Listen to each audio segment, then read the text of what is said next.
नमस्कार, मैं हूं दीपक मिश्रा और पॉडकास्ट पर आधारित इस चैनल में आपका स्वागत है।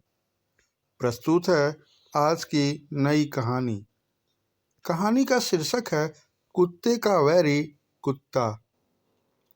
एक गांव में चित्रांग नाम का कुत्ता रहता था। वहां दुर्भिक्ष पड़ गया। अन्न के अभाव में कई कुत्तों का वंशनाश हो गया। चित्रांग ने भी दुर्भिक्ष से बचने के लिए दूसरे गांव की राह ली। वहां पहुंचकर उसने एक घर में चोरी से जाकर भरपेट खाना खा लिया। जिसके घर खाना खाया था उसने तो कुछ नहीं कहा, लेकिन घर से बाहर निकला तो आसपास के सब कुत्तों ने उसे घेर लिया। भयंकर लड़ाई हुई। चित्रांग के शरीर पर कई घाव लग गए। चित्रांग ने सोचा, इससे तो अपना गांव ही अच्छा है, जहां केवल दुर्भिक्ष है, जान के दुश्मन कुत्ते तो नहीं हैं। यह सोचकर वह वापस आ गया। अपने गांव आने पर उससे सब कुत्ते ने पूछा, चित्रांग, दूसरे गांव की बात सुना? वह गांव कैसा है?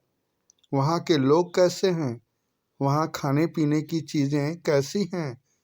चित्रांग ने उत्तर दिया, मित्रों, उस गांव से खाने पीने की चीजें तो बहुत अच्छी हैं।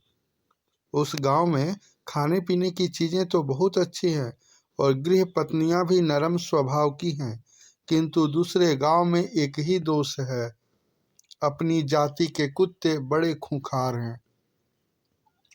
बंदर का उपदेश सुनकर मगरमच्छ ने मन ही मन निश्चय किया कि वह अपने घर पर स्वामित्व जमाने वाले मगरमच्छ से युद्ध करेगा। अंत में वह हुआ।